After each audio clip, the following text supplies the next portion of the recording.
I did. Was I really wondering? What? A little bit. I was answering another question in my head. Have you ever done that? Been walking around talking and answering your own questions inside your head. That's what Grandma said she was doing while she was talking to herself. I called her talking to herself and I said, Grandma, you need to be locked up. She said, no, I'm asking, I have questions in my head. And as I have questions, I am answering them. I have to stay on top of these questions in my head because I have all of you at my house. Oh, I said, okay. Got me being a little bit rambunctious, but okay. I was just saying you need to be locked up mentally. I didn't say be locked up physically. My God. Grandmas.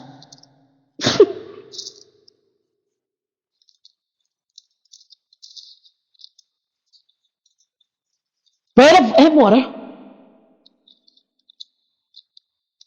piece of cake of figs, 2 clusters of raisins. 2 clusters of raisins. Are you serious? The beautiful part about this is that this was the menu.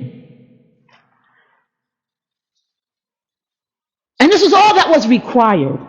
I looked at it, I know I look at things oddly. I couldn't get past it because I looked at the menu, get me a menu. And I said, does this match with this? Is this related to this at all? Does this menu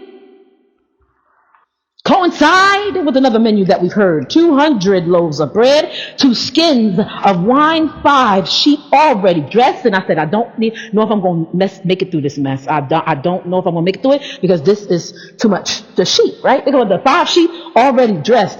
So 5 seahs. What is a seah? No? Okay. 5 seahs of roasted grain, 100 clusters of raisins, 200 cakes of figs, loaded on donkeys. Now there's so much in here. It's just a menu layout. When you look at it, I mean, she came to him and she started filling his mouth with it. She said, all right, okay, you king. She got down on her knees and she was like, you king. Oh, he's eating. He said, do you like this cake? Oh, okay, Abigail, just throwing the food inside of his mouth. Abigail, this food is good. Okay, no, you ate this food.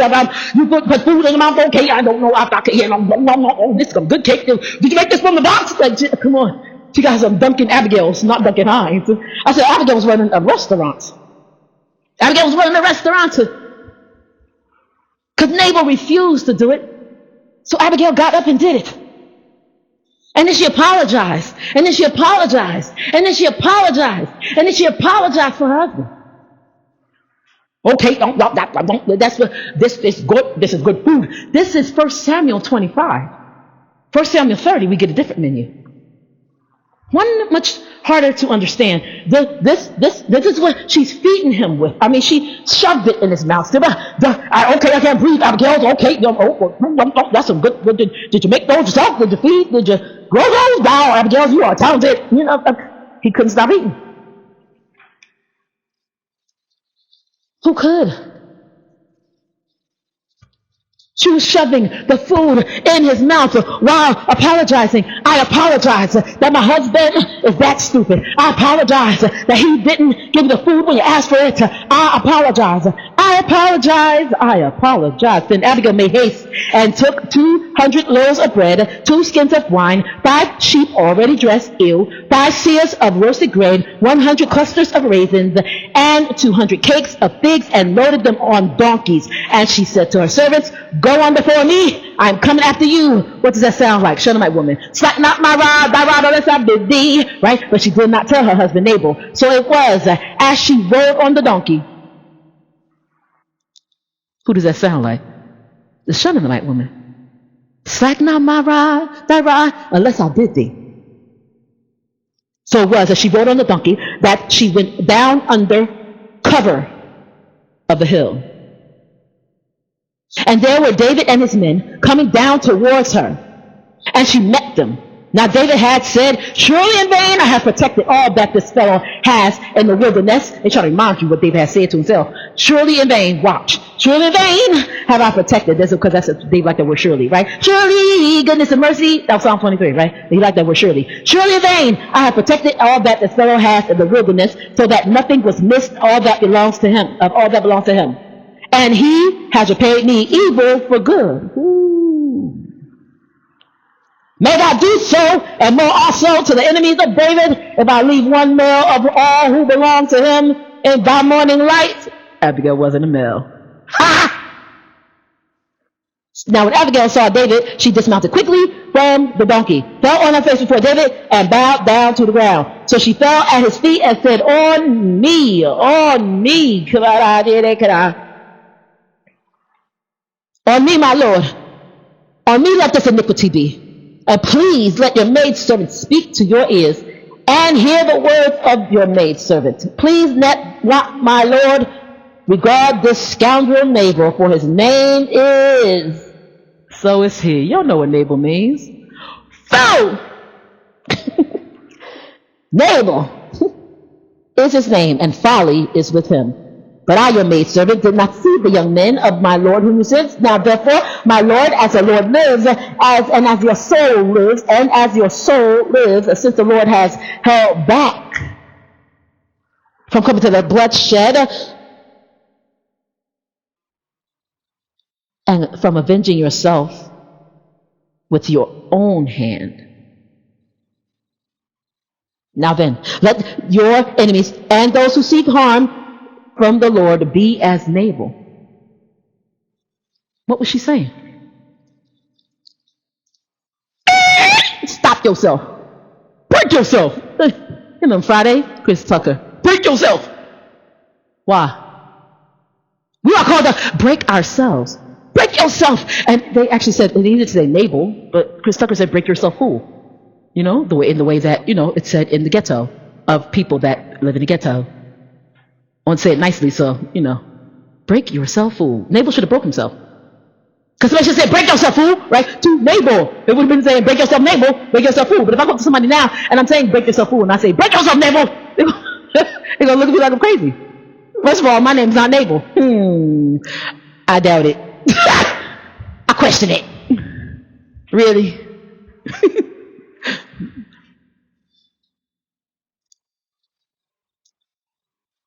But she said, stop yourself, break yourself. Don't be as my husband, for as he is, folly is with him, right? But Abigail had it hot, right? Because Nabal said no, she went and said yes. Which meant what? All of the production that was going on that campus, right, that they were living on, I mean, they were laid up, right? Because Abigail's had the mind for it. So I took that even into the further story. I was like, okay, so she must have keeping David lit, right? Because she had the ability, right, to run restaurants. Because she jumped off that donkey and she was shoving food in his mouth. Oh yeah, you like this cake? You like this? Talk all about. I said I was going to open. I said I was going to kill y'all. But I promise I the box cake. I saw myself. I see the box. It's a big box in front of her, and it's a big box. It's not box cake like Grandma makes, like Duncan Hines. This is Abigail Hines. So it's a big box, like a shoebox, not shoebox, a big box like you could put a person in. Big box of cake. She was feeding from some cake. He couldn't resist. Why? Because Grandma said the way to a man's heart is through his stomach. Now I think it's very deceptive, Grandma. Sometimes I think she was right. And since I can't cook,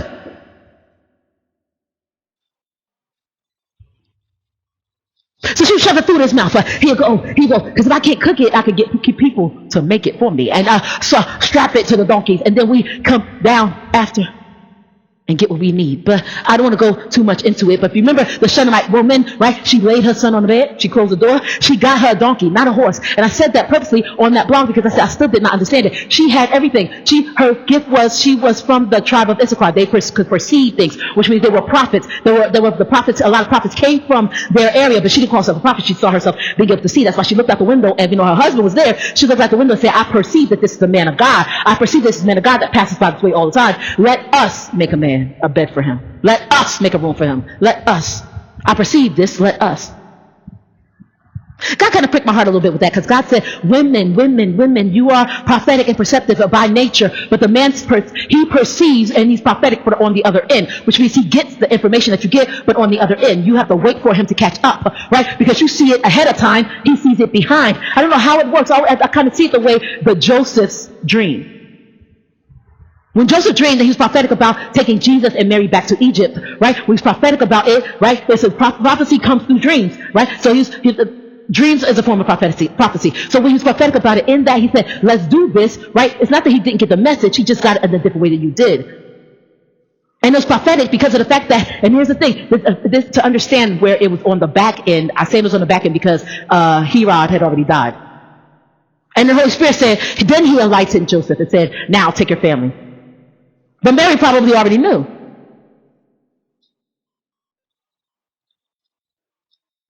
That's the only issue I had with the Shunammite woman, because she did not bring her gift before her husband, right, and say, okay, what should we do? She said, I perceive that this is the man of God that passes before us all of the time. Let us.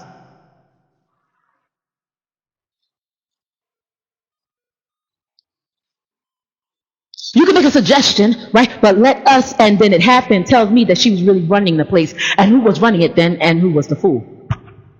Abigail was running it, right? This is a Shunammite woman. Shunammite woman was running it, and the husband had to be the fool. Because she perceived, and then she said, let us. You don't see and do. You got to pick one job and stick with it. Seers don't doers. Thinkers don't doers.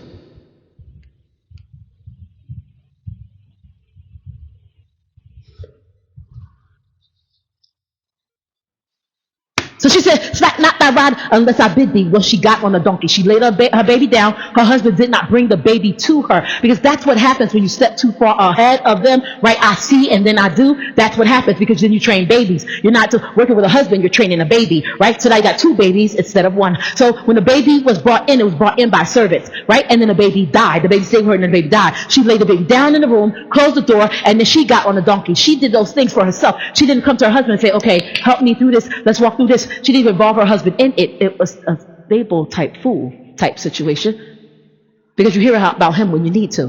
Because when the baby said, I got a headache, I got a headache, I got a headache, the father said, take him inside to his mother. But it's not like you 500 miles down the road, you at work and she at home. You right there. You can help. So the baby died. She didn't even tell her husband. But I was my siblings that she said, husband, the baby died. Don't go in that room up there on the side, right? I put him inside a larger room. And I think that's where she put him, didn't she? She put him in the prophet room. She knew what she was doing. But Eve, aren't you sick of running things?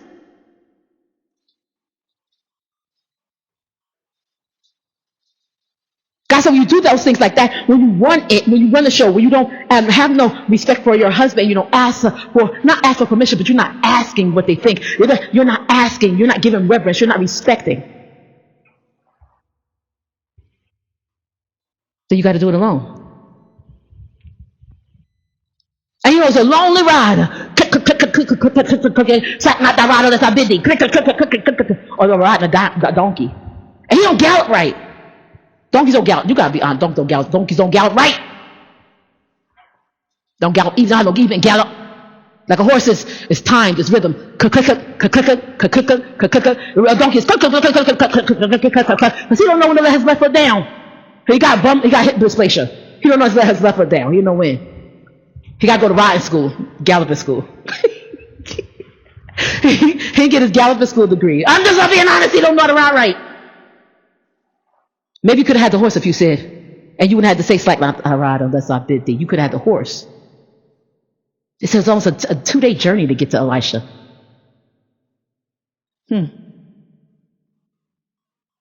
But she chose to take the donkey.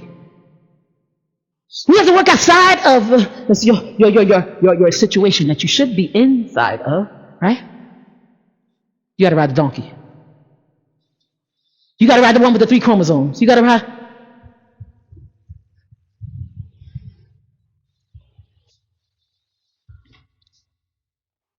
Abigail, here she comes. Well, you find out, but you listen, because she said she looked for a place. The Bible says she looked for a place to hide from David, because she just go hide and then pop out and start feeding him cake. That was the plan. That was the plan. But feed you cake, you cannot kill me, right? Because you don't know what I'm doing, because I'm putting cake in your mouth, and I am doing it from my hands. That's what's on her digging in the box and feeding him cake with her hands. Why? Because he's used to it.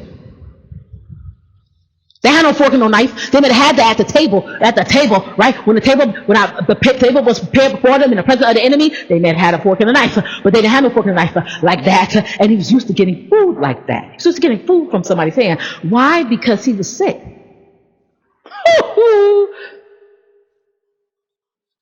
I gotta hit a really nasty story. He was sick, right? Because remember Amnon and Tamar? How Amnon raped Tamar? He said, I'm sick, and I need you to come feed me. And she, come on. Is it that you can't say no to a order if a guy gives it to you? Because he wasn't even a man. Like if my pastor gave me an order, I would do it. Yes, sir. Immediately. I have a yes, sir mentality with him already playing. Yes, sir. Quickly, yes, sir. So I would do it immediately. But this was her brother. Step brother. You are a daughter of the king, Tamar, and you can't go to the king. You can't go to your older brother, Absalom, right? Because if she had went to her brother, it may have stopped all of the killing. Maybe. Not really. But he said, I'm sick, and I need some food. And wait, I need you to feed me from your hand. Being honest. And it's common sense, because if you look at the situation where David is with Abigail, what else did he have to eat with? So Abigail had to dig in a box and feed him with her hands.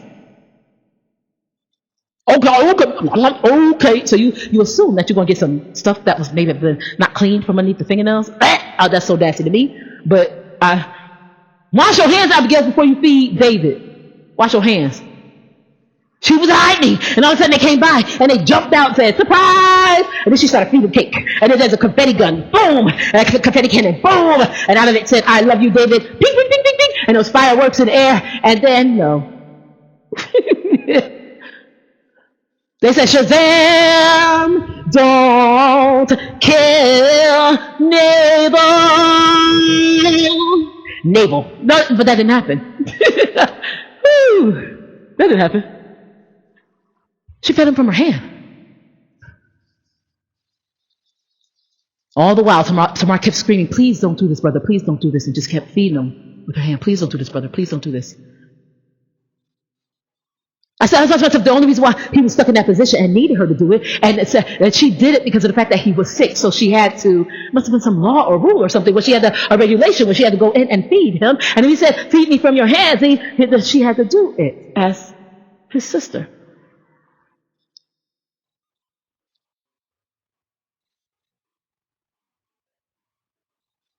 And the understanding is because you now fed him from your hands because he was in love with her. So now you fed him from life. So he grabbed her and he forced her to have sex with her. S-E to the X. Wrong. But sex, right? He forced her to have sex with her, right? And then didn't want her. Because how many of y'all know once you get something that you want enough to sin for, you do not want it anymore? So he tossed her away. And she said, please don't do this. Please don't do this to me. But she kept saying, please don't do this to me. You made me do this. Please don't do this to me. You made me feed you. And then please don't do this to me. It's like nobody can eat from this hand now because I fed you and then you raped me and then you threw me away, right? This hand now belongs to you. Please don't do this to me. I mean, David eating the same way, eating from a woman's hand.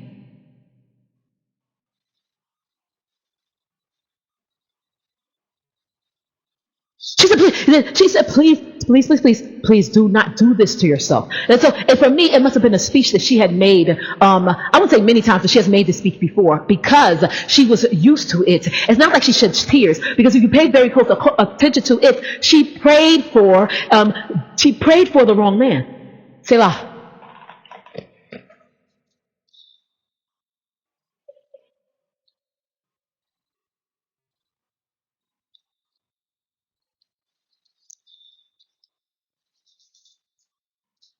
There's confetti, right? And there's a confetti gun, bam, right? And there's fireworks, boo, boo, boo, boo, boo, right? And then all of a sudden, here they go, one arm, right? Please, other arm, don't kill Nabal. And then Abigail slides in, Nabal. That's not a good name, right? No, Nabal, right? She slides in with Nabal. Because for me, it's always a show tune. So it's a show tune. Today, I'm not even gonna lie, I was planning on doing all my work and then doing some more artwork in front of the TV because I got to finish up that collage, right? Because I set up the part where my pastor is. I set up the part where Pastor David is, and it looks fantastic. And that's all I'm so excited about it. So I have to fill in more of the holes, more spots in that area. So I'm excited to do it. And I'm filling it in with the 16th Street Baptist girls who died, right? 1963. Because people need to know.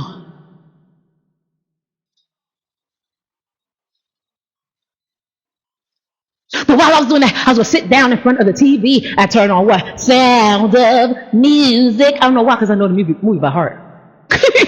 I'm excited for you right now. But of the colors and the drama behind it, right? I need to see something with it. So I try to give you guys, right, a musical with it. Please don't kill Nabal, right? It's a musical. So it's fun, even when it's terrible. Because it sounded odd to me when I first said it, because it's the wrong set. What she actually said was, please don't kill David. What? She said, Nabal's stupid. That's his name. He's going to be stupid for the rest of his life.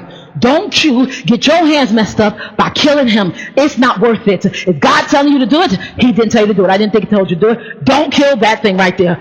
And may all of, and it's a popular statement, Joab said it to David, and they said it so much in 1 Samuel, 2 Samuel, 1 Kings, 1 Chronicles. They said it so much through those 6 books, right? I thought it was how they said good morning and good night. They said, may your enemies be as that person. Meaning they are praying death for that person. And what she said to David, she said, David was stupid. And may your enemies be, because you don't kill him and you don't mess up, may your enemies be as that man is. Basically, she was saying, I hope my husband died.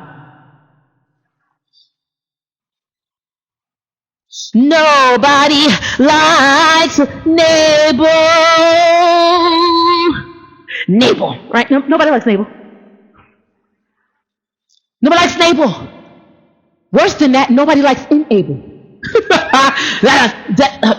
I say what I hear. Nobody likes Enable, right? We do it to each other. We enable them. I said, please, nobody enable me, right? And then came my pastor. I'm like, please, somebody enable me. No. Please, somebody enable me. No. He's not that hard. It's actually the stuff that he teaches is pretty, you can understand it if you want to understand it. And so if you want to, in all you're getting and understand, you can get it. But some of us want to be Nabal. And what drives me crazy, I told you guys, I get up in the morning, I pray, and in the last couple of days, I confess, I've missed. And I felt God saying to me this morning, stay in the bed and rest. Because I don't do it. I do not rest. Even when I'm sick, I do not rest. And I definitely don't rest during the day. And yesterday, like every other day, ended up in tears. Because I feel like if I get irritated in any way when I'm sick, if I get irritated in any way, my blood goes crazy. And I feel these stabbing pins and punching all over my body. And so I have my hand in my pocket, even though it's hot in there. I got my hand in my pocket, right? You see me with my hands in my pocket. Beware. Because I have my hand in my pocket, right? Because it hurts so bad because I feel like I'm being smashed with hammers all over it. So the thing is, right? I did not pray this morning. I felt like God said in my spirit, please, Jamie, rest. So I laid there and I rested until 8 o'clock this morning. And y'all know it's a long rest for me because I normally get up when I see not the sunshine, because I'm not between 2 brick walls, but I don't see the sunshine. But when I see the clouds bouncing back and forth between the buildings, between the brick, oh, it's time to get up, you know.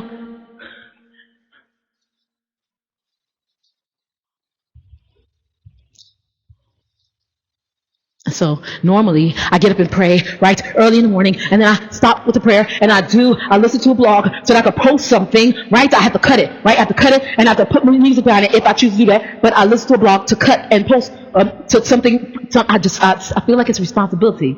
Whether I have people are listening or not. I'm in here right now talking to a fan of a light with 4 lamps on it, my art drawers, this canvas, and a chair. Whether I have people listening or not. Whether I have people listening or not. It does not cut back my praise. I'm still going to give God praise. Because my praise does not. You don't inhabit the praise of me. People don't inhabit the praise of me. And I don't inhabit the praise of you. But God comes in based on my praise. So whether I'm in pain or not, I get up and get on a sting. And I give God praise. I listen, so I'm going to cut something up to give you guys, whether I do music or I don't do music, right? That's just based on the amount of time that I have. I eat breakfast, right? I take my early morning medicine, and then I start. Then I start on this blog. And usually I'm done with the blog between 11:30 and 12, which drives me crazy because I keep missing Stephen Furtick. I haven't seen him in over a month, all right? I'm always at 11:30. I always just miss him, right? But here's the thing. I said, after I do that blog, I'll go back and then I'll work on more artwork, right? And then I cut up another blog, or vice versa, depending on what time it is. If it's 12 o'clock, I'll do the blog first. And then I start working on my Black History canvas, because those paintings and things have to be done. They have to be done and ready for July 1st. And the more that I do, the more that I learn, the more that I hate what I'm sitting in front of me. So I do more, and I do more, and I keep learning stuff, and I keep picking up on stuff. And then, it becomes 5 o'clock in the afternoon, and I start the whole process again. I do a piece of artwork, I do a blog, and then I cut up a blog, and then I come back in there. So it's 3 blogs generally every day that I'm doing. Before there was 6. I asked some of the long people I've listened for a long time. It was 6. And I felt like God was like, that's ridiculous.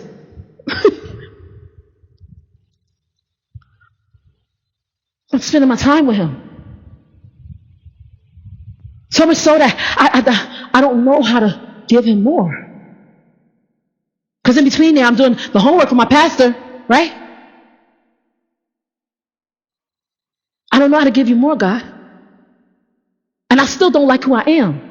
So how do we handle this? Forget the women that were riding on the donkey, because I see Abigail dressed in white and yellow, right? So she's very pretty. This is Abigail thing, white and yellow, because she's like the sunshine, right? You are the sunshine. You brought the sunshine in my life. Just ask the questions about that, right? So, but she was the sunshine, right? But then the snap, that's Abidi, the Shunammite woman. I always see her in purple and black. I don't know why. Everything gotta have color to me. If I don't see the colors, I don't have to know the person's name, but if I see the colors, I will know. Oh yeah, that's the Shunammite woman. No, it's not. That's Mufasa from down the street. But everything got color to me. You know, when I see Jamie, I think Jamie, I think donkey. That's why I get so much fun talking about her. The donkey. Because she can't march, she can't gallop, right? I'm always tripping over my feet all the time, and there's nothing ever there.